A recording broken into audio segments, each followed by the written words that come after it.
অনেক মজা করলাম, হ্যাঁ, অনেক অনেক করলাম। যাও এখন। হ্যালো বন্ধুরা, আজ আমি আপনাদের নিয়ে যাচ্ছি এক মজার ভ্রমণে। ফিনল্যান্ডের হেলসিঙ্কি থেকে সরাসরি পর্তুগালের পথে। তবে মাঝখানে আমরা থামবো বেলজিয়ামে। চলুন শুরু করি।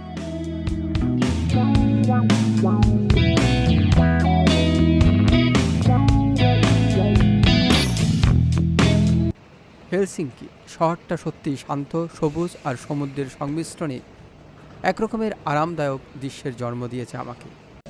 যে কদিন এখানে ছিলাম সত্যি মনটা ভরে উঠেছিল। এখন আমরা উঠছি বিমানে এবং উইন্ডো থেকে দেখছি ফিনল্যান্ডের অসাধারণ দৃশ্য।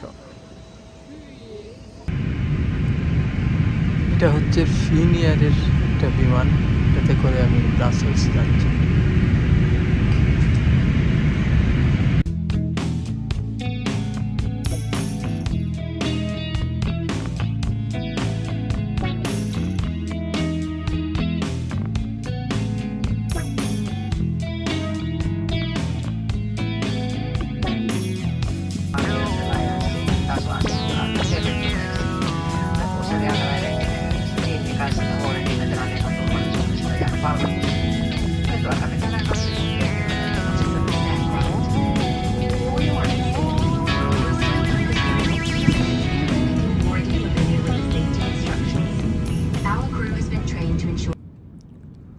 উড়ে যাচ্ছি বেলজিয়ামের দিকে।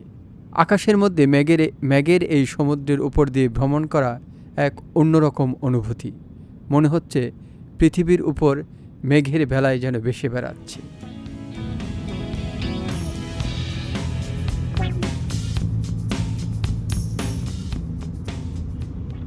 বিমানের এভাবে উড়ে যাওয়া আগে হয়তো ফেসবুক বা ইউটিউবে দেখেছি, কিন্তু এখন নিজে সেটা প্রত্যক্ষ করা এক অসাধারণ অনুভূতি।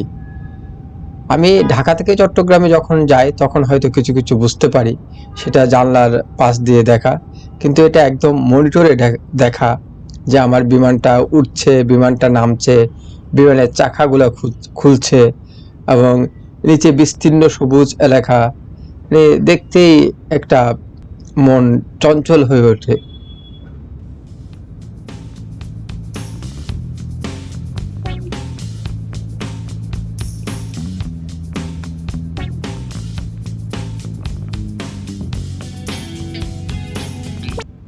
দেখতেই পাচ্ছেন আমাদের বিমান ধীরে ধীরে রানওয়ের দিকে এগিয়ে যাচ্ছে। একটু পরেই বিমানের চাকা রানওয়ের মাঠে স্পর্শ করবে, বেলজিয়ামের মাঠে স্পর্শ করবে এবং একটা ঝাঁকুনি হয়তো লাগবে। আমি সেই ঝাঁকুনিটার জন্য অপেক্ষা করছি। এই সময় কিন্তু মানে একটা টেনশন শুরু হয়, এই যে ঝাঁকুনিটা লাগলো এবং বিমানটা নামলো। অসাধারণ, অসাধারণ, সত্যি অসাধারণ।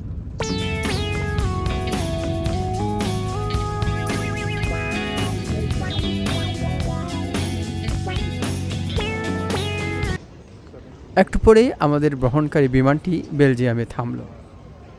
বেলজিয়ামের এই বিমানবন্দরটা বেশ শান্ত এবং সুন্দর। এখানে একটু সময় কাটিয়ে নিলাম, কফি খেলাম, পাশের দোকানগুলো ঘুরে ঘুরে দেখলাম এবং মাঝে মাঝেই বিমানের যে ওঠানামার যে লিস্টটা রয়েছে সেটা দেখছিলাম যে আমার বিমানের সময় কতক্ষণ দেরি আছে। এই যে সংক্ষিপ্ত এখানে থামলাম, এটাই যেমন ভ্রমণকে আরও রোমাঞ্চকর করে তুলেছে। এবার আমার পর্তুগালের দিকে রওনা হওয়ার সময়।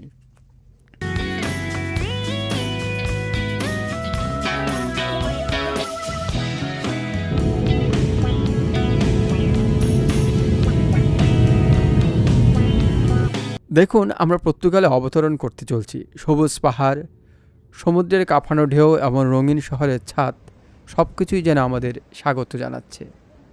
বিমান থেকে দেখা এক অনবদ্য দৃশ্য সেটি। ভালোই লাগলো, অনেকদিন পর দেখা। আমরা এখন কোন জায়গায় যাচ্ছি?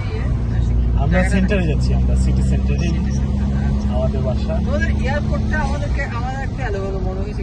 না না না, লিসবন এয়ারপোর্ট হচ্ছে যে আপনার ইউরোপের যে কোনো দেশের মধ্যে সবচেয়ে সেন্টারে একটা এয়ারপোর্ট। আচ্ছা, বুঝতে পারছো? মাত্র 5 কিলোমিটার হচ্ছে সিটি সেন্টার থেকে দূরত্ব।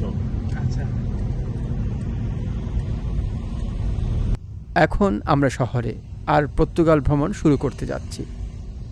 আজকের ভ্রমণটা শুধু ভ্রমণ নয়, যেন শুধু এক আকাশপথের গল্প। ফিনল্যান্ড থেকে বেলজিয়াম, তারপর পর্তুগাল।